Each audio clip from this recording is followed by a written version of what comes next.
talking about different types of meditation or the different doors into the same house. Yeah, that's right. All right. So, there are many paths for to reach self-realization. As we were discussing, the first one, like if you are an emotional person or somebody who thinks from the heart, and if you're a giver, if you are a sentimental person, then of course you have a path called what we call Bhakti Marg, a path of devotion, where you just surrender yourself to uh, Parameshwar or Parabrahma. But if you are a person who has an analytical mind or somebody who has a high level of intellect or who uses rational logic and has that kind of disposition, that kind of attitude for learning, then he can choose a path called Jnana Marg or path of knowledge. And then if somebody who uh, has this attitude for contemplation, reflection, studying your mind, then he can choose a path of meditation called Raj Yoga. On that path also he can go and reach self-realization. And if somebody who is a man of action, who believes in working, then he can also just keep doing his work and believe that all the work that I'm doing it for him. And I'm not the doer. I'm just an instrument for him. Yeah. So if you have that kind of attitude, then also you can reach self-realization. So these are four paths, out of which a lot of people choose Jnana Marg, which is Advaita Vedanta, path of knowledge, and which is a non-duality approach to reach Parmeshwar. And in Advaita Vedanta, two things are very important. One is the scriptures or Shruti or Vedas, and the essence of Vedas or the concluding part of Vedas is called Upanishads. Upanishads are also known as Vedanta. So that aspect of scriptures are very important. And Guru's guidance is very, very important. Because as you know, in any language, words have a very limited role to play. Uh, any words can give a completely different meaning. Yeah. Depending on how you are interpreting it, in what circumstances, what is the tone of the words that have been said. So it's all very complicated. For that, you need a guru, and especially somebody who is new in this area. You need a knowledgeable person to show you this path. Otherwise, uh, there are thousands of, probably hundreds of scriptures that are there. So which scriptures are to be studied and to be followed? Who will tell you this? And how they need to be interpreted? And what are the stages till you reach self-realization? And what things you should do, what things you should not do? You need that guidance from somebody who is much, much knowledgeable, a jnani, we call him, or an acharya, to guide you on this path so that you reach self-realization. Yeah. And David, you're so young. I'm really surprised how you got into spirituality at this early stage. Well, when I was 14, I was having a bit of a bad day, and as any youngster does, they go on their phone and they type in. I typed in "how to be happy." Ah, I did not know how big of a question that is. Right, it's still right. the most important question, and I found actualize.org, a man named Leo Gura, and then I started following him. And then a year into that, he started making videos about spirituality and talking about enlightenment. Wow. Great. That's a very big advantage you have. You are on this path at this early stage. This is an amazing advantage you have. Yeah. Yeah. Yeah. So we can talk about the word you and I. Okay. This is what it's all about, isn't it? Right. What is meant by the word I.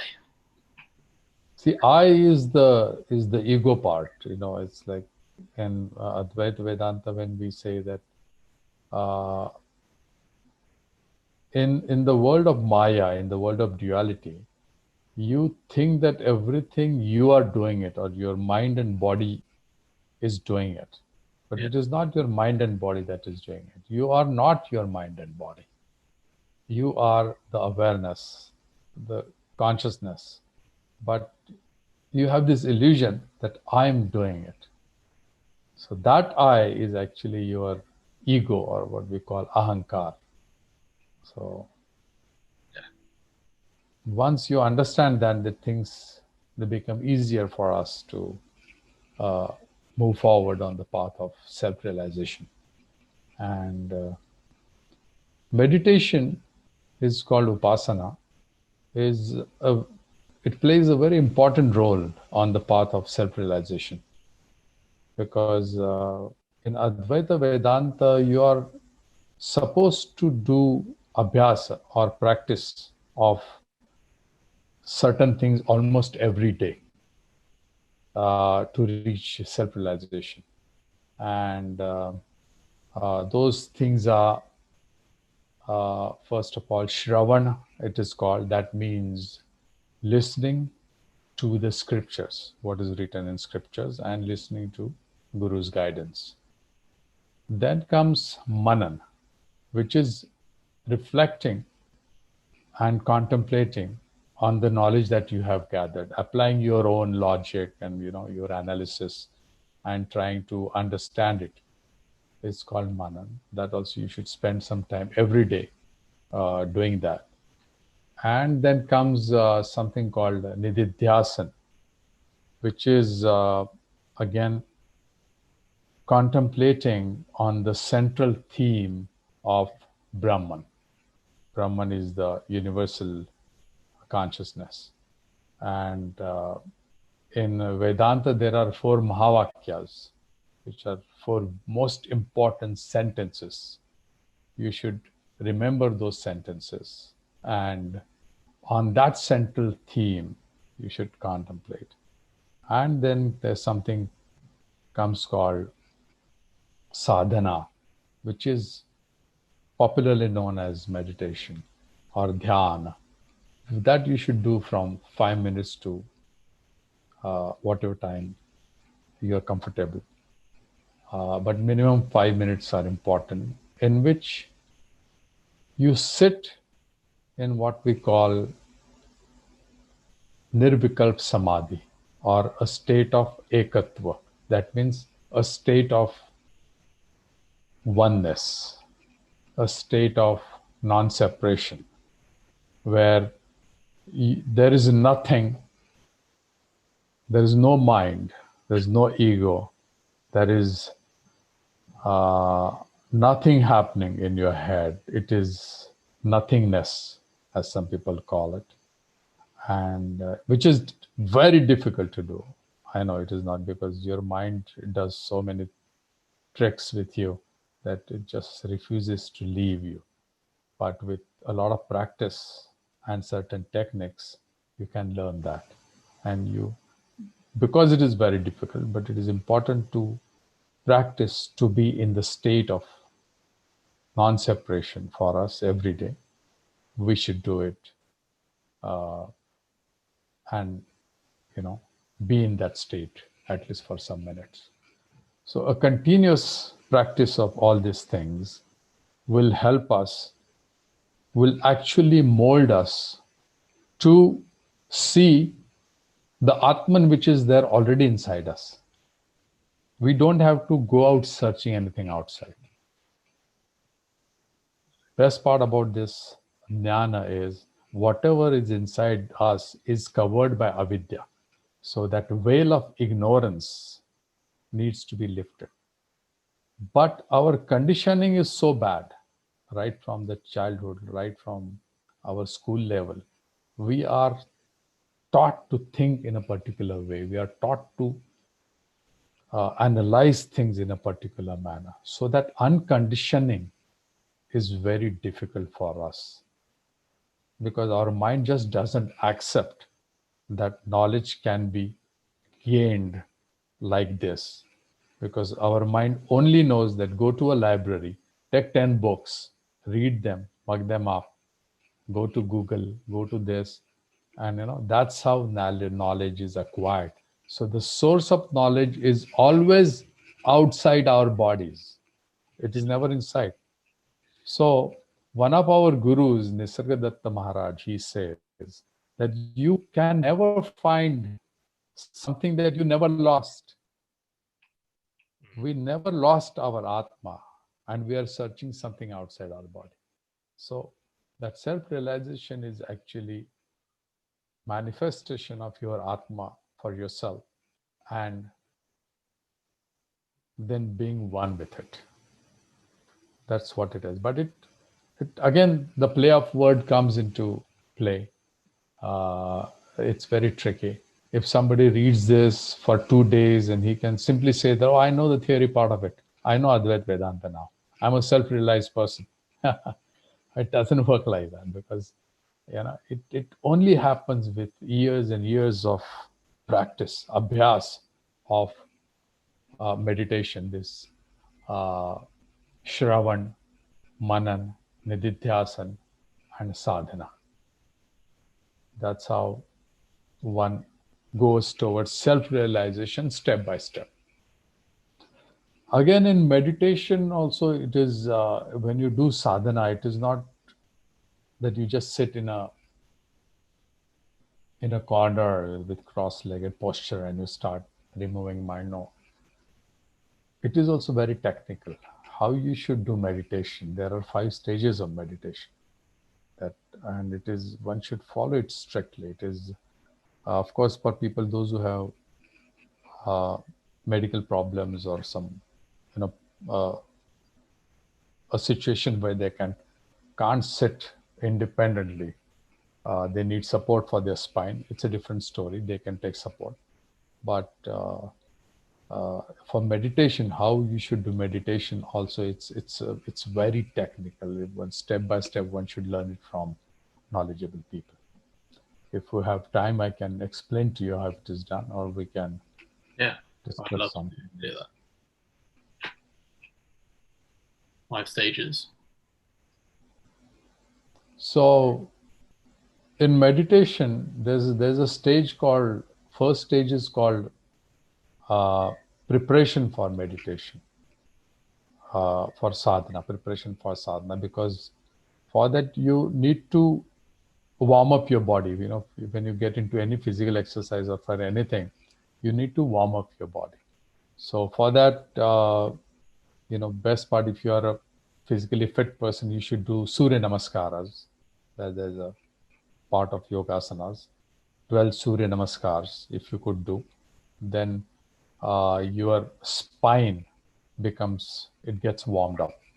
Other supporting muscles, they get warmed up. And then there are 2 more asanas that you should do. This is a bit from the yoga darshan, but that's fine because you need to do it correctly.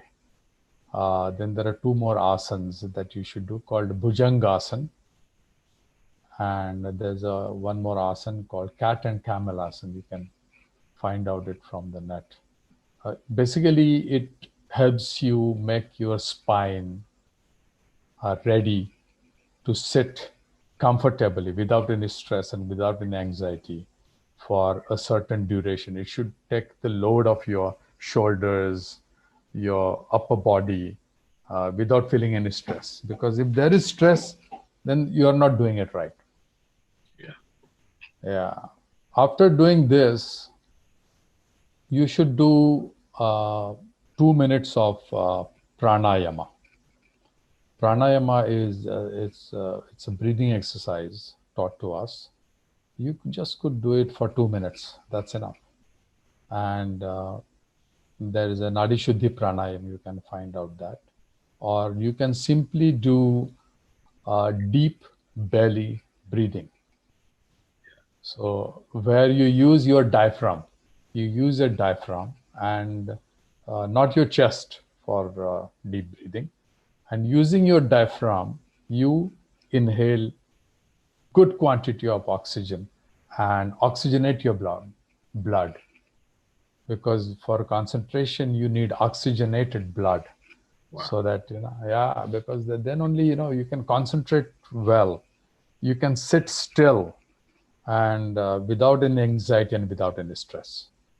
So you have your spine, which is now ready for sitting for longer duration.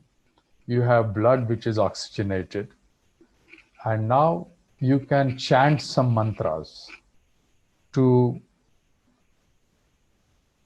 cleanse your mind, to make your mind ready for this exercise.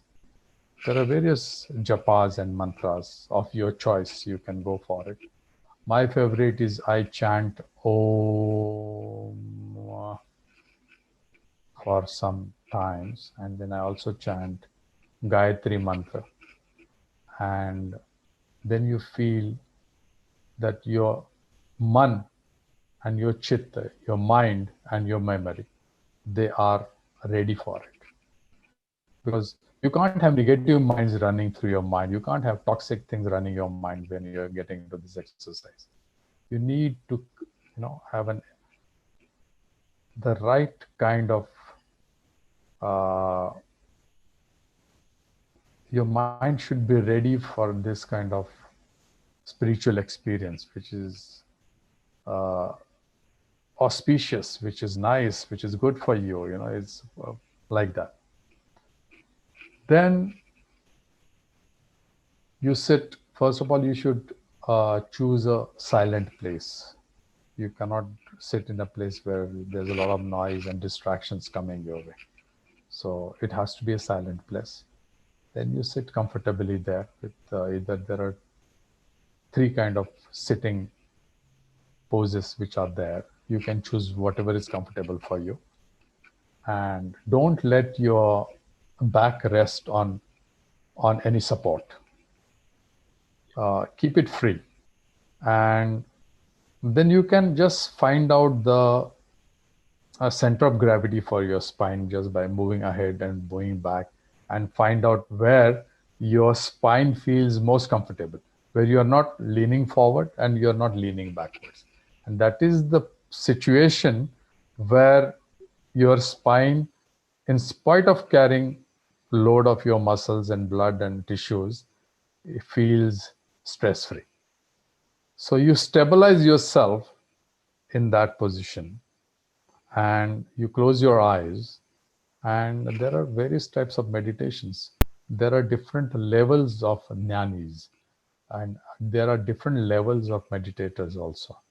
Like some people, early meditators, they can think of, they can simply watch their breath. Watch your breath coming in, going out. So you're concentrating only on one thing, and your mind is not at work. So you tell yourself, which is your consciousness, that I am not this mind, I am not this body, I am not this intellect, I am not this ego. I am Atman. When you say this body and then you start doing this, and constant doing one thing at a time is also meditation. So some people do, early meditators do, they watch their breath and do meditation. Then some people chant Om and concentrate on that. That is also one way of doing it. Then you visualize something when you have closed your eyes and that picture is in front of you. That is also possible in meditation. But the highest level of meditation is when there is nothing, absolutely nothing. That is called nirvikalpa sadhana, where you don't need any aid to become one Yeah. with everything. That oneness should come naturally to you. So this is a small explanation on meditation, you can say. You have done so many videos, David. I've also seen some of your videos, and you have very clear thoughts on diet. So I would also like to know a little bit about what are your thoughts on diet? What a healthy diet for you? Well, all whole foods. That is my diet. And it's difficult. It's been difficult to transition. I recently moved out, and so now I'm in the city near junk food and all sorts of food. But there's a farmer's market near me. So I go there every week and I get all my whole food. And there's deep reasons, not just health of the body, but I feel like when there's energy from a live food, putting that into the body, especially not dead food, you know. Oh, yeah. I'm a vegan as well.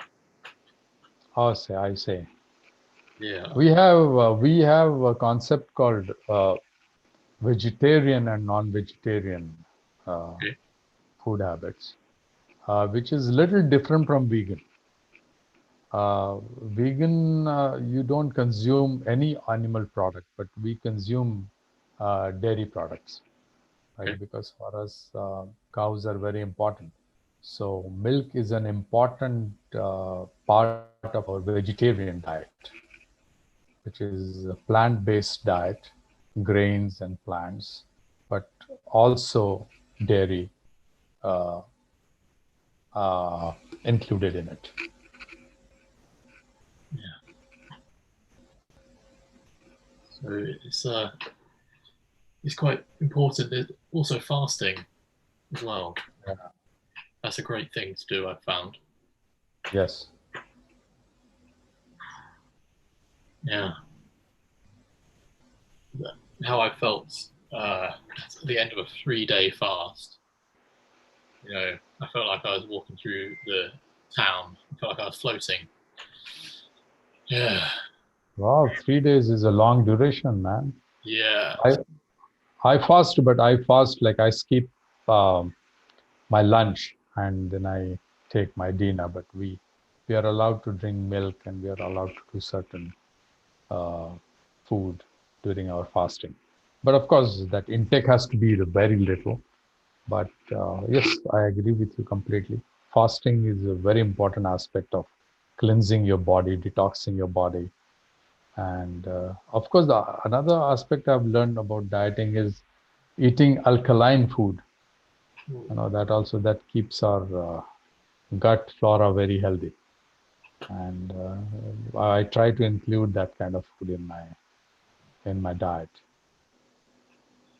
Yeah. So it's really interesting because like all this worldly stuff, so diets and doing things to make the human more aware and like happy. Yeah, You know, it's interesting to me because there is like usually an inherent duality there. I think when even the most obese, the most unhealthy person, if they realize they are, there is nothing they are not, then that's they don't have to diet for happiness there. yeah. It's important because our bodies are made of food. Yeah. And yeah, whatever we are is because of what we eat. And it's very important that we put the right thing in our mouth, and so that our body is happy. Okay. So maybe I think we should go on to proper non-duality. Okay, The, sure. the crux of the issue. What what Jesus was talking about, you know, and so what is all this about? What even is non-duality? For that, we'll have to uh, understand about. Okay, before that, I would like to mention all my gurus, because without gurus, we are nothing. Yes, Uh, if we could have the picture of our gurus on the, it will be or there. you can. So the first guru is Adi Shankaracharya of Advaita Vedanta. He's a 7th century guru, and he almost revised Advaita Vedanta during that time and brought it back in mainstream. Then second guru is Swami Vivekananda. Uh, he is the father of Neo Vedanta because he's a contemporary person.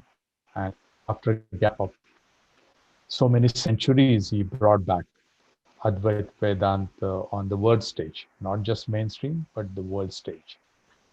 And his teachings are also great. Our first guru, Adi Shankaracharya, died very young. He died at the age of 32. But before that, he wrote down a lot of important texts and hymns and songs through which he could spread the thought of non-duality. When I say Advaita Vedanta, non-duality, the philosophy of non-duality is Advaita Vedanta. Swami Vivekananda, of course, brought it on the world stage, and he is responsible for using that philosophy for the betterment of the weaker section, which was an amazing aspect of his teachings. And there was so much simplicity, and he, in his thoughts and his teaching, that he is also responsible for very clearly explaining it to people about the 4 different paths to reach self-realization and final liberation in the end. He also died very young, at the age of 40 he died, but he did amazing work. Now both these gurus, they say, died in the state of sadhana, in the state of meditation, both of them. Then our third guru is RamanaMaharshi. He he taught non-duality for many, many years.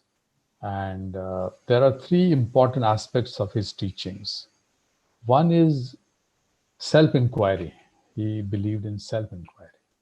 And he used to just tell his disciple to ask this question to yourself: who am I? Who am I? Sit in the silence, ask this question, and do self-inquiry. He was a man of few words, which is amazing, because when you get involved into words, you get involved into duality, and it can misguide you. But the real knowledge not necessarily come from words. Words can, of course, form a great guideline, or it can form the theoretical part of it, but the then it doesn't come from words. So it comes from something which is beyond words, beyond experience, and beyond knowledge, actually. That's how it is explained. It is transcendental, it is intuitive. So it cannot be from words and from experiences. It is believed that the experiencer and the experience, there's no difference in non-duality at that stage, when you reach that stage. It is beyond the experience and the experiencer. So you are only a seer, you are only the witness. So that's what you are at that stage of Brahman. So that is RamanaMaharshi. Then Nisargadatta Maharaj. RamanaMaharshi, of course, lived till the age of 70, till the ripe age of 70. He died of cancer. And a lot of people could benefit from his teachings. Then our fourth guru is Nisargadatta Maharaj. He is known for being very intuitive. His knowledge, he openly used to say that my knowledge comes from my guru's guidance, from my guru's teachings. He didn't study scriptures much. He completely believed in what his guru told him to do. And that's how he reached self-realization. That is the kind of importance of gurus we have in Advaita Vedanta. And there are some parallels I see between him and me and probably you, because he was also a city man. He didn't have to go to any mountains or any jungle or some place like that. He was a married person. My first three gurus were brahmacharis, non-married people, individuals. But the fourth guru, Nisargadatta Maharaj, was a married person, which is called a householder. And a householder living in a city, trying to earn his bread, like us, and reached self-realization and kept teaching to his disciples till the ripe age of 84. And he died of a throat cancer in the end. So, naman to my gurus, because without gurus, we wouldn't be anywhere. Now, the non-duality aspect, to understand that, it is very important to understand a concept called Maya in Advaita Vedanta. There are 3-4 important terms that we should understand in context with Maya, so that we understand the non-duality aspect. Advaita Vedanta says that your individual consciousness and the consciousness of the universe, there is no separation. They are one. That is the non-duality aspect of Advaita Vedanta. Now, there are certain terms which are used to explain this. The first term, of course, is Atman, which is my individual consciousness. The second term that I used is called Brahman, which is the universal consciousness. And then there is something, why do we see duality all around us? We live in the world of duality. Why do we do that? Because there is something called Maya, which is an illusion, which is also called, it is reality because we feel it. It's not that we imagine it. It is there in front of our eyes. So we cannot deny that reality, but it is a lower level of reality. It is an illusion. There is a higher level of reality, which through our practice and self-realization we find out and become one. But before that, we are in an illusion, which is called Maya. And then there is another term which is called avidya. Avidya is ignorance. Ignorance. And we see Maya, we see the world of duality, because our Atma is covered with avidya, which is the veil of ignorance. And that is why we are seeing things in a dualistic manner everywhere. There is birth, there is death, there are names and forms, there is happiness, there is sadness. For everything, there is this and that. It is because of Maya. We see everything in duality because of the veil of ignorance. And because of our continuous practice of Advaita Vedanta, we slowly we remove that veil of ignorance, which is covering our Atman. And the Atman manifests, and this is a little graphic description, but it probably doesn't happen exactly like that. But the realization of your own Atman is everything. When you know that I am not separate from the universal consciousness, that's it. But the process can be very different. It can be very lengthy for some people, it can be very short for some people. It depends on the level of the jnani and the amount of and the hunger he has to get that knowledge. It all depends on that. And once it is done, once that ignorance is gone and you look around, there is no Maya, then you don't see things in duality. You see things in non-duality. Also, it is also explained uh, in another fashion. It is called, there is a lower level truth of duality called Vyavharik Satta, means empirical world, the world of duality where we live in. And there is a world which is called, the first reality is called Vyavharik Satta, empirical world, the world of duality, where you have one is born and one dies. One has a name, one has a form. One is happy, one is sad. So, and it is a kind of a circle. It is a vicious circle in which everybody suffers. There is no liberation from the cycle of suffering. So why do everybody wants to get out of this circle of suffering? And that is called moksha, or final liberation. And Advaita Vedanta promises that moksha while you are alive on the path of knowledge. Now we're talking about the first reality. We try to understand the first reality of empirical world, or Vyavharik Satta. Then we talk about, what is it called? Paramarthik Satta, or the world of absolute reality, which is the world of Brahman, which is the world of non-duality, which is the world which is eternal, which is the world which is all-powerful, which has created all of us and which stays in all of us.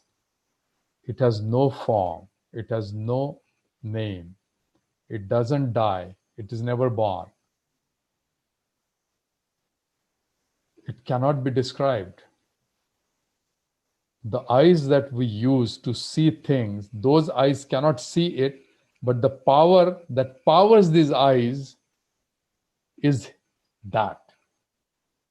That's how it is described. Because you cannot describe Brahman, because it is beyond description. That is the limitation of language, the words. It is also cannot be experienced, because it is beyond experience. It is so beautiful. So that is the non-duality aspect of Brahman. That is the non-duality aspect of Atman, which is nothing but Brahman. That's why there are four Mahavakyas, or four most important sentences of Advaita Vedanta that one should study after you become, let's say, a middle level jnani. When you start understanding all these terms, you start understanding the non-dualistic aspect of Advaita Vedanta, you should try to understand the four most important sentences of Vedanta. And which are these sentences? The first sentence says,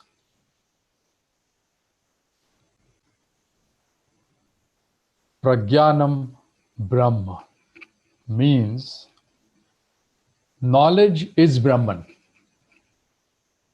It makes sense, because all we have been gathering is knowledge, jnana. So it says Pragyanam Brahma.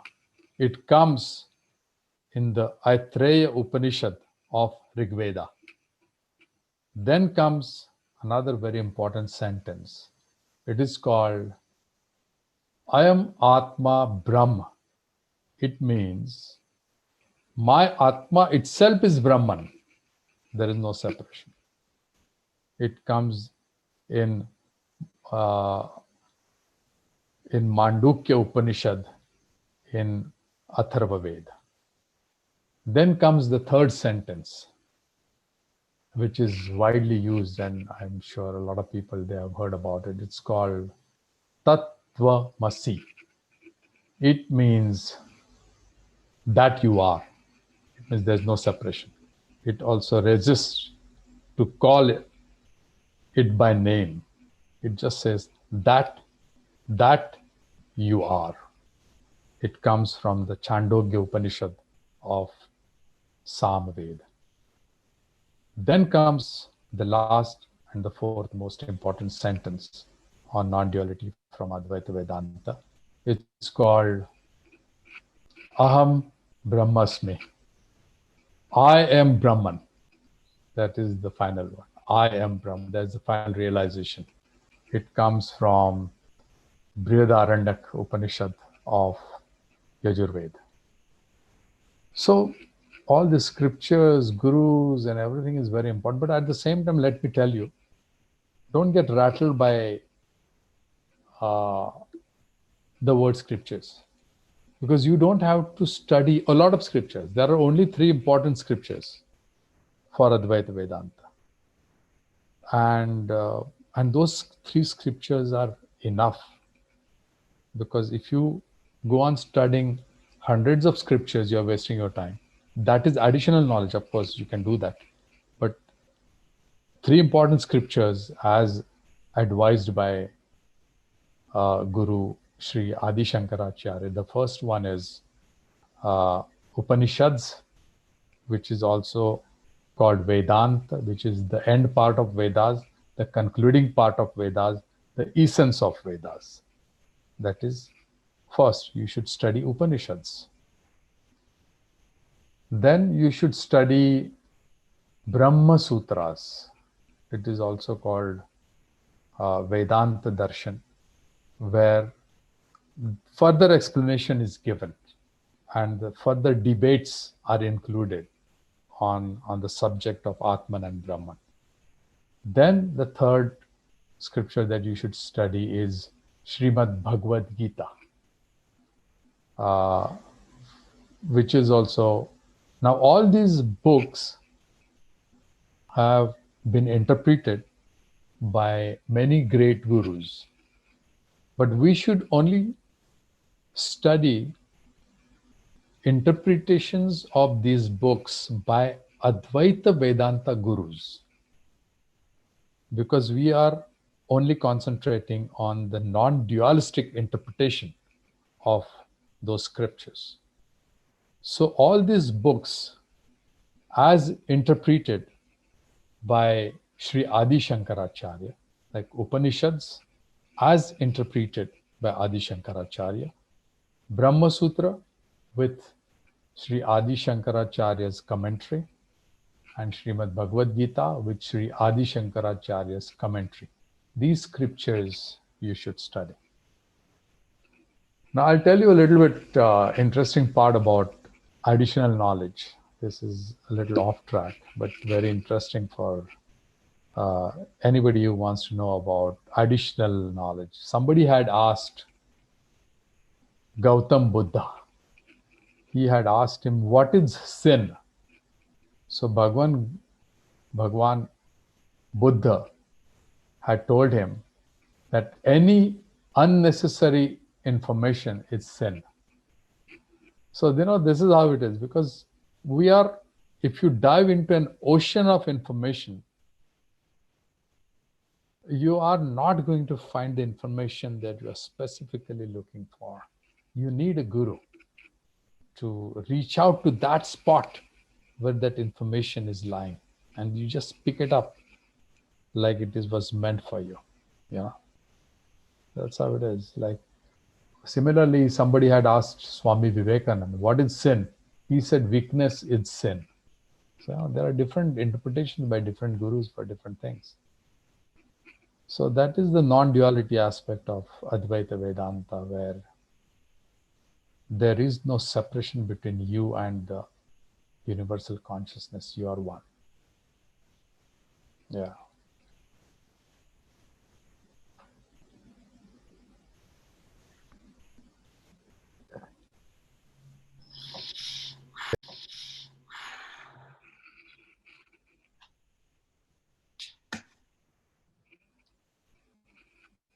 So, time. Time is, I feel, Yeah. especially for Western people like me and sort of logical people, um, I feel like it's one of the easiest paths into the house to realize that it's only now, that it's only ever been now. Yeah, also a really good topic for observing mental activity. Because when we realize it's only now, we can see how the mind creates past and future. Very good exercise for um, observing the mind and see how far we can take it. You know, and next thing you know, you'll be observing the fact that observing the deepest separate identification. So, like, oh man, it's any ego identification has to be separate, of course. So that that kernel, the bit that we believe that is so me, that is also observed.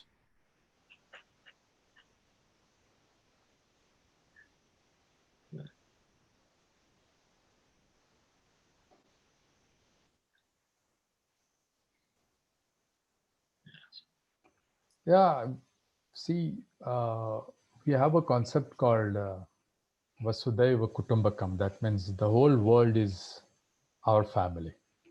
So it also, one interpretation of the same, of this statement is uh, humanity is one.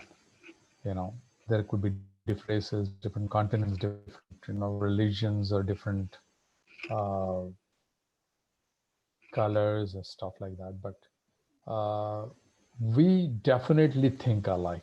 There is, and that's why it gives justification to this concept of non-duality. Like, for example, people in Buddhism, uh, we think in a non-dualistic manner. In Advaita Vedanta, the approach is non-dualistic. Then there are many Native American religions. They follow non-dualistic approach. And I mean, there are some great minds from the West, and they openly have never said that uh, they are followers of non-dualistic ideology or something like that. But I have noticed on my own from their quotes, and I have drawn parallels between their thinking and Advaita Vedanta thinking. So I've just collected some quotes of some great minds from the West and how I see non-duality in their thinking. It just it's an exercise I did, and I really enjoyed doing it. So I thought I'll share that with you. Great. Yeah. See, the the Greek philosophers, or the three, uh, the Greek classical approach is little different from the German philosophers and their approach. And Schopenhauer, Arthur Schopenhauer, had studied Upanishads, which is the foundation for Advaita Vedanta. And it is said that Schopenhauer had a copy of Upanishads on his desk all his life. Wow. Yeah, that's what I'd heard. And Schopenhauer again had influenced a lot of big thinkers from the West, especially German philosopher Friedrich Nietzsche was uh, uh, Schopenhauer's thoughts had influenced him tremendously. And another great mind from the Swiss psychiatrist, psychoanalyst Carl Jung, and his thoughts. I was just trying to draw parallels. So I've got some quotes from Schopenhauer, and I've got some quotes from Carl Jung. So let me just read some of them and see what parallels I have. Now, Carl Jung had said that nights through dreams tell the myths forgotten by day. This is said by Carl Jung. Now, in Advaita Vedanta, there are three states of body. We'll talk about it in some other session probably later, but it has given a lot of importance to the dream state. There are three states. There's a awake state, dream state, and deep sleep state. And beyond these three states is the state of Brahman. So they have given a lot of importance to the dream state, which I see Carl Jung mentioning that and giving a lot of importance to the dream. Otherwise, excuse me, we also see dreams mentioned as something, heavenly, something that is related to fantasy, something that one wants to experience, kind of thing, not the way he has mentioned it. Then Carl Jung has mentioned something about solitude and silence, which I find really interesting. He has said, solitude for me is a fount of healing, which makes my life worth living. Solitude, importance of solitude. Talking is often torment for me, and I need many days of silence to recover from the futility of words. Now, this I directly connect it with what is taught in meditation. And it talks about solitude, it talks about going to silence, it talks about futility of words, it talks about transcendental knowledge, is what he has mentioned here. So, humans all over the world, we are connected because of our consciousness and not anything else. And this, justifies our. Then there's another quote by Carl Jung. Do not try to understand the world by intellect. That is half truth. Same thing. The real knowledge or the real jnana is transcendental. It is not what we read in books. It is not what is taught to you. It is not what is read. It is not even the experience, because experience is full of duality. Experience keeps changing. It is dualistic by nature. But that intuitive knowledge is unchanging. So that is non-dualistic. Then he has written, the privilege of a lifetime is to become who you truly are. Now this is what Advaita Vedanta says, Tattvamasi, that you are. And he's saying that the privilege is really finding out who you are. So self-realization, self-discovery is privilege for Carl Jung. So he's saying pretty similar things, what have been said in our ancient culture. Then I've jotted down some quotes by Schopenhauer. I think I have it with me. Yeah, there's one quote that goes like, this is a very famous quote by Schopenhauer. Talent hits a target like no one else can hit. Genius hits the target no one else can see. Now this I connected with transcendental knowledge, because the regular direct knowledge or the conventional knowledge or the knowledge as it is known is seen by everybody, it is understood by everybody. But a genius, whom I call a jnani, will hit the target and nobody sees it because it is non-dualistic. He just goes beyond and be there in that state. Yeah. Then Schopenhauer had said, two enemies of human happiness is pain and boredom, is what he has said. So he's talking about suffering. He's talking about how to remove suffering from your life. He's already on the thought process, you know. And that is what liberation is all about. You want to put an end, permanent end, to this circle of suffering, the circle of samsara.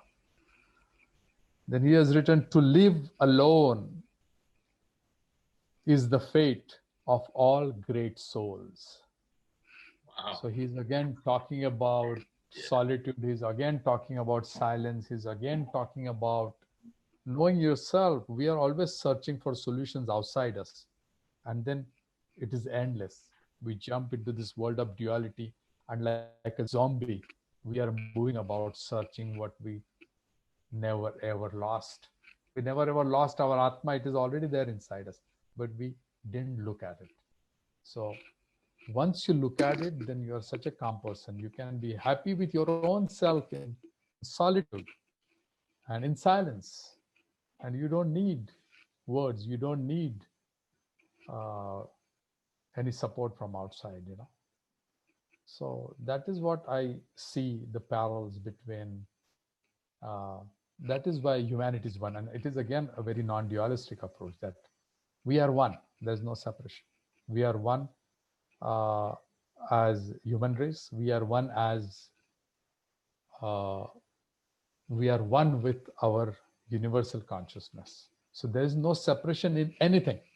There is no separation between races. There is no separation between two spirits. There is no separation between our words, our thinking. We are just one, but we fail to see it because we live in the world of duality. The world we live is a world of Maya, is the world of duality, where everything is identified by name and form. I see you as a form, and that form has a name, David. You see me as a form, and that form has a name. That's a label I have. It's called duality. Yeah. There's nothing that we can point to an experience which that isn't being done to. So even if I say, okay, yeah, that's true for Rajesh, then I point, oh yeah, it's true for that thing as well. And Yeah. so yeah, but the awareness is what we're trying to point out. Yeah. Everyone's aware right now, right? Yeah, we should be. We are in those, this is called a doctrine of three bodies in Advaita. I'll just briefly explain it to you because I don't think we have too much of time for that. But this explains to you that you are nothing but just a seer, somebody who is just a witness. It is explained very well in this doctrine of three bodies, also known as Sharira Traya. So the first state of your body is called Jagrat Avastha, means waking state, where we identify ourselves as this body, gross body, run by our ego, ahankar, which says that I am David, I am making this happen, I own this, yeah, I own this, this is mine, and I'm going to do this, so you're responsible, you know, that's, yeah. So that is waking state. That is the first state. But the true you is not that. The true you is the one who is just standing away as awareness, as the seer who is watching this, is watching this play of mind and body. That is what you really are, the seer. Then the second state, which is called swapna state or dream state, where your mind is playing games in a very weird manner. You are asleep, but you are experiencing a different world in your sleep. It is your mind who is playing this. So that state also, the person you see in your dream is not you. The person who is watching this play, that awareness, that consciousness, that witness, that seer is really you, not the one who is in the dream. Then the third state is called deep sleep state, where the mind goes to sleep finally, for God's sake. It's silent, it's complete, it's not playing any games. But the awareness has gone to sleep? No. The awareness is there. The awareness is seeing that this body is enjoying deep sleep. Yeah, it is actually one of the happiest states of us, where we literally, because when you get up from deep sleep, we always say, wow, I had such a nice sleep. Yeah, I feel like I'm reborn. That is the state of real happiness. But it is also a state of great ignorance, because we don't know what all really happens in that state.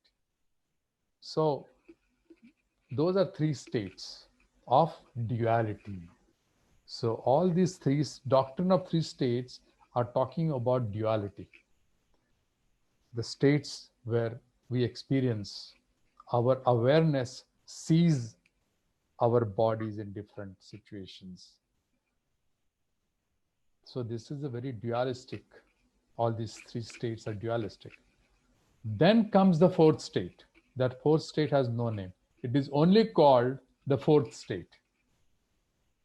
That state is a state beyond these three states, which is the state of Brahman, which is called the state of Turiya, which is where we transcend all these three states, where we become one with everything that tries to separate us. There is no scope for separation. It is a state of oneness. It is a state of total silence. It is a state of stillness. It is a state of nitya, eternity.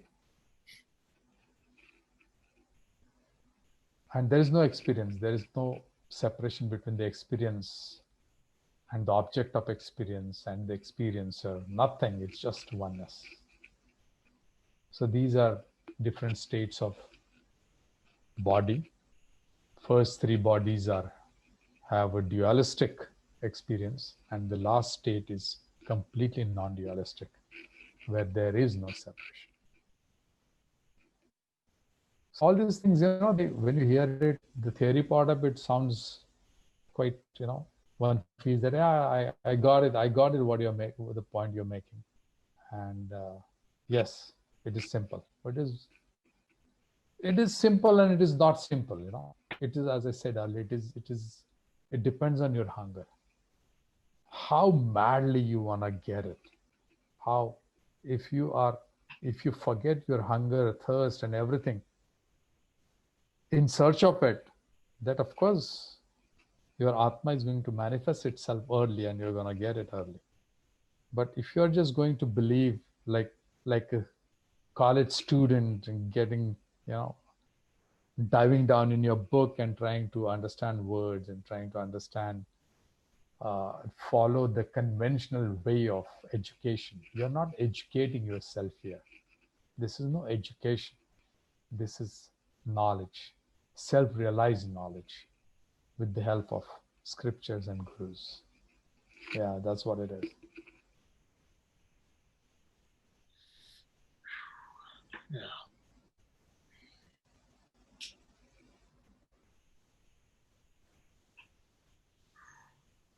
So one of the things that I like to talk about in these discussions that really gets to the heart of it for me is the person there in India, and the person here in England. It's the same thing looking through the eyes. Yeah. They're same, powered by the same life.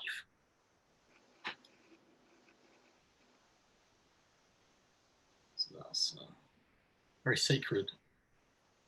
Yeah, it is. It is quite divine, and it is that connection you see, you experience is, and it is this where the central thought is the same, and we gravitate towards the same thing so seamlessly, and we vibrate with the same frequency for the same thought, which is quite amazing. I mean, yeah, I that think it's that like the basis. strengthens our belief that we are one. Everything is one. Yeah, I think it's it's really helpful to it's helpful for compassion, treat people kindly. You know, I think it's really great. I think it's like at the root this sort of intuition, perhaps. Uh,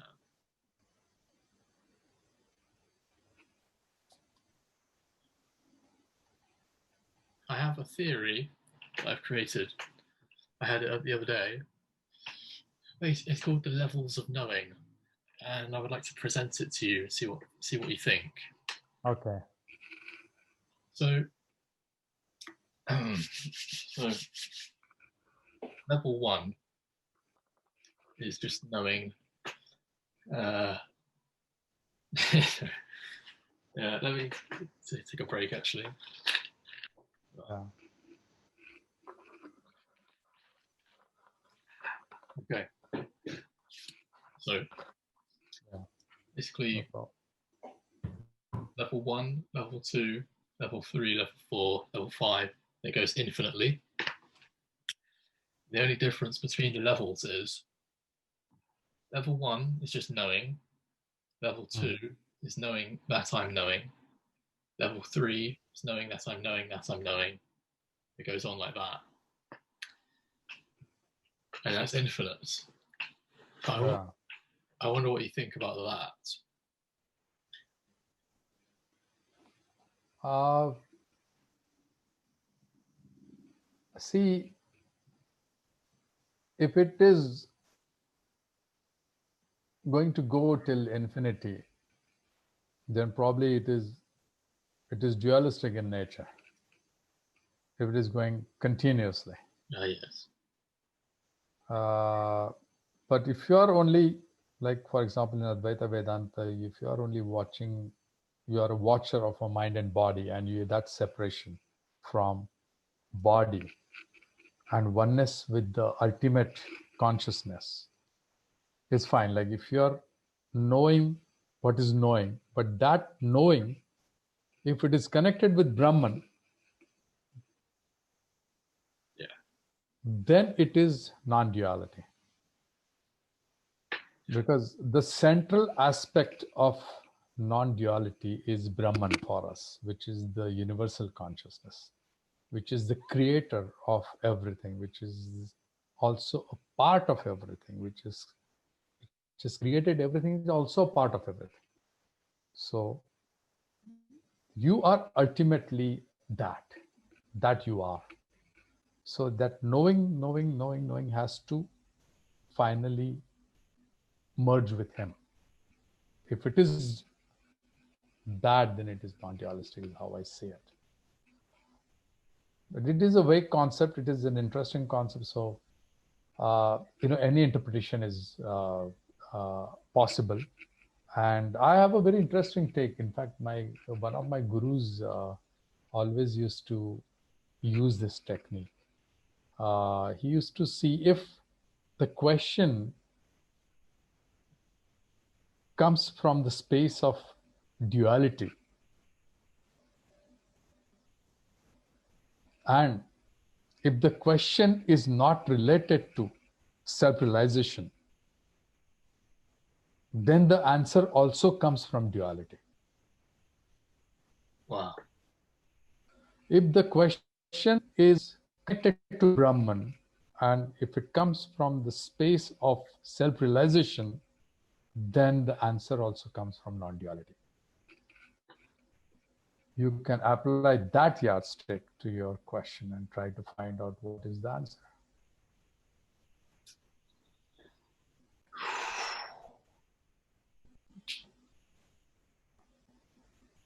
Because anything that is not connected to finding your own soul it doesn't matter.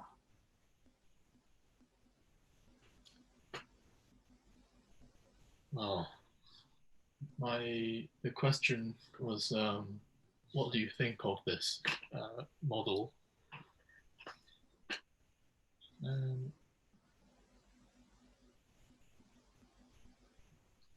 Yes, I think that insight you gave, that it is non-dualistic. Yeah, that's great. That's new. I hadn't had that before.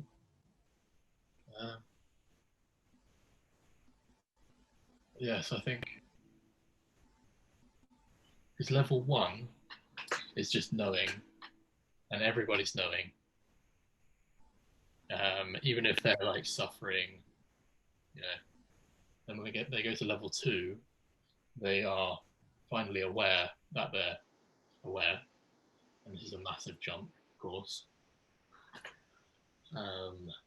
If we can maintain level two, then that's already a life of peace in my eyes. But I am curious. Let's if I maintain level three, which is being aware that I am aware that I'm aware. I mean, there's always there's knowing. There's always like a modulation of level one. The knowing doesn't change due to the levels. Yeah, it's just kind of mind games. Yeah, I mean, there's another thing called, or the most important part of Advaita Vedanta is moksha. Now, since you mentioned suffering, you said you are knowing, and at next stage, you are also knowing that there is suffering.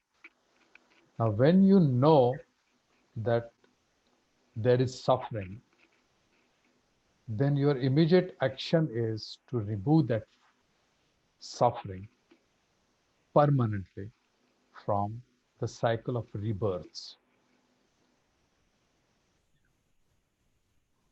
So your action as a knower would be to go for, after self-realization, to go for final liberation, to go for moksha. That person would not stay in this loop of knowing. He would rather jump to a level and take the path of trying to he will go for final liberation from the cycle of suffering. Because after knowing that you are suffering, that's what you will do. Because you are lucky, because you are born as a human being, as a thinking animal. And this is an opportunity for us to get out of this cycle of suffering, which is offered to us by this great philosophy of Advaita Vedanta. So if you are a seeker in the philosophy of Advaita Vedanta, after knowing that you are suffering and after self-realization, you will go for moksha, you will try for moksha. And of course, there are various steps. It's not, it doesn't happen easily. There are various steps for which there is something called, there are many words, titiksha, mumukshatva, which is your hunger to achieve moksha. What is your level? Then your titiksha is uh, your adaptability to go through extreme weather conditions without complaint.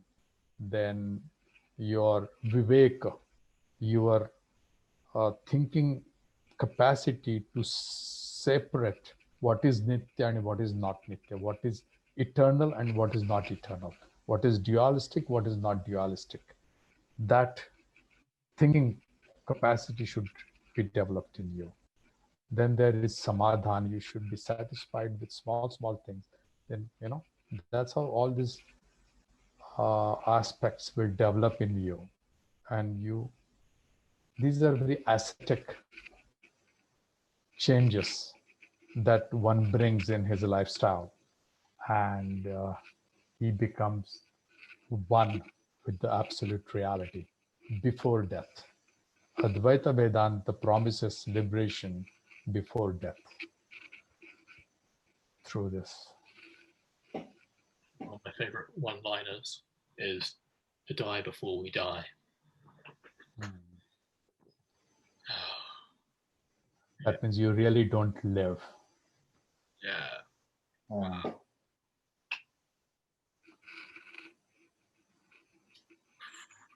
Yeah, I wonder what else we have to say.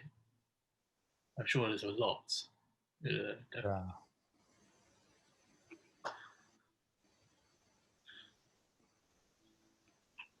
No.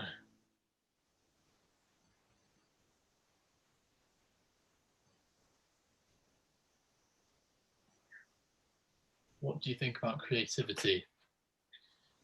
Because I think that when we take the role of a creator, it can align the human mind, with see what it's like.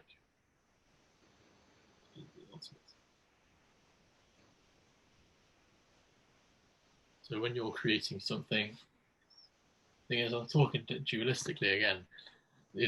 This is why silence is the highest. It's ironic because this podcast is all about talking about enlightenment, and hopefully the audience can enjoy this. Chillax, relax. Yeah. No stress. Wow. Yeah. Why would there be stress? Because it would have to be like I'm this separate human who could not benefit from something, and that's just madness.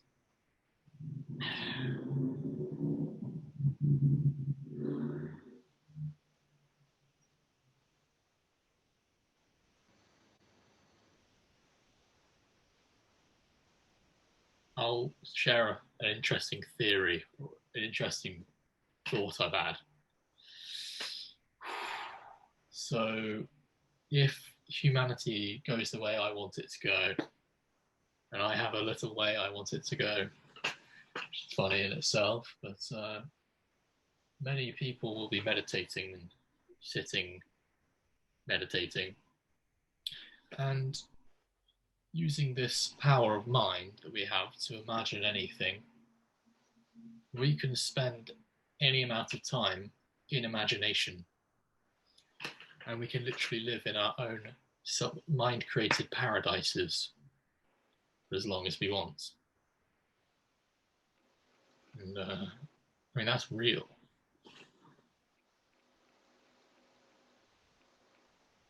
And I'm pretty sure that we'll be able to meet up in each other's, right? No, it might sound far fetched, but no. When we're in the oneness, there's nothing that cannot be done.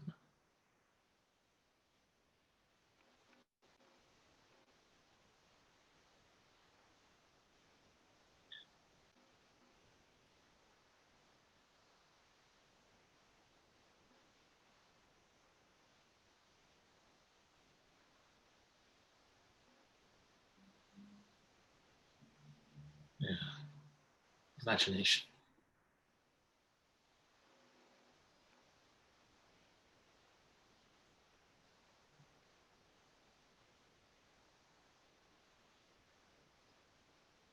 Also, Nisargadatta Maharaj, our gurus, they had he had said that we should refrain from the concepts and imaginations that our mind creates to distract us from our final goal of self-realization. Mm-hmm. Because the mind is doing all sorts of games to keep you occupied with those concepts and those ideas. So we really, that is where Guru's role and the role of scriptures comes into play. You know, there's a something called Shraddha in our philosophy, which is complete belief, complete trust in scriptures and gurus. Because any amount of doubt will ruin it. Any amount of doubt, because this is not our bookish knowledge. It's not our some sort of manual to read somewhere. It is not a manual to learn something. It is a very higher level knowledge. So that trust is very important.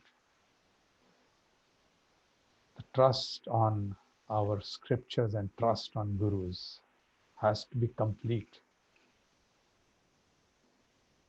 And we will only look at things that have been told by them and will not entertain concepts and ideas, especially when we are learning this philosophy. Of course, in our free time, in when we're jamming and we're goofing around, of course, do whatever we like. In fact, we are not supposed to use a lot of words when we discuss Advaita Vedanta, because there can't be any general discussion on this subject, because everything has terminology. Everything has been explained before. Everything has been in the frame of non-duality. So there is no analogy. There are no many examples. There are no stories involved here. It is what it is.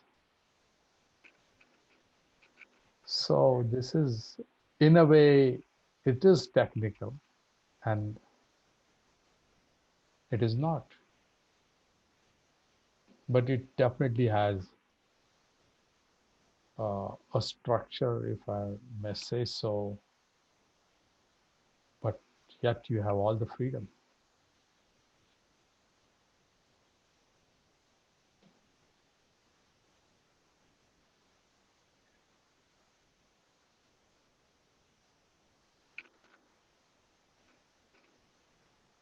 There is something I wanted to ask you about the European, some philosophies, especially the philosophy, if you have heard of existentialism, where uh, a lot of importance is given to the individual. I'm not saying Atma here or their consciousness, but at least there's a lot of importance given to existence of the individual and not to the society.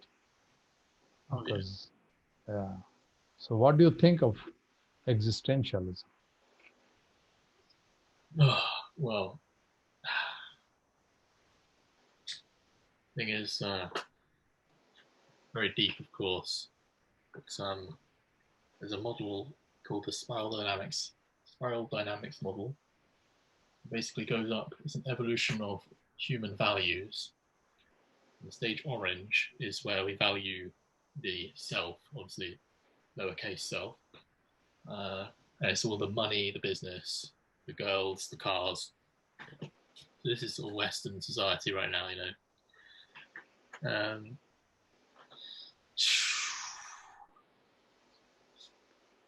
now, I believe, you know, I don't think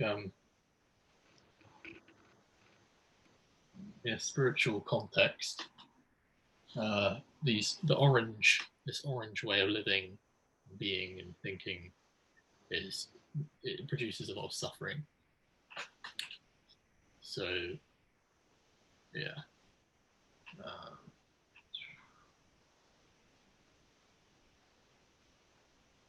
Yeah, I don't really advocate it. Yeah. But again, actually, like going through focusing on self and other, then self, then other, and up like that, I think that can be useful.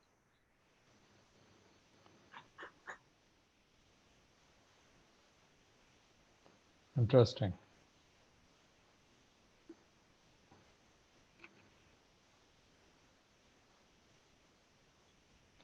So great. Is there anything more we want to discuss? Are there any points that we haven't covered or we want to cover? Or we are done for the day? Well, there is a lot, but it would take a lot of time. They got Yeah. you know, Maybe we can have another session someday, where we I would can love to. cover I some would more love to. points. Yeah, why not? Okay. Because it's always, there are points that you cannot just rush through, There are, Yeah. You need a relaxed mind, you need stress-free mind, you just can, it has to be free-flowing. This is not some sort of a mainstream media when people are signaling at you to, just do so many words in so many minutes. No, you say stuff, you deny it, you own it, and you move on, and just you contemplate. And there's no rush at all. That is the beautiful part about such long form conversations.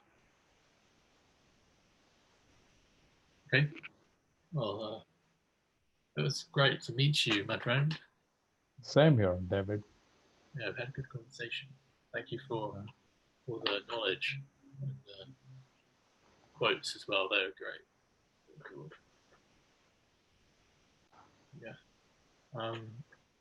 I'll send you dates for when I'm free for another combo. Sure, good idea. Okay. Cool. All right. Thanks, David, Bye. and we'll meet again. Thank you. Thank you. Goodbye. Goodbye.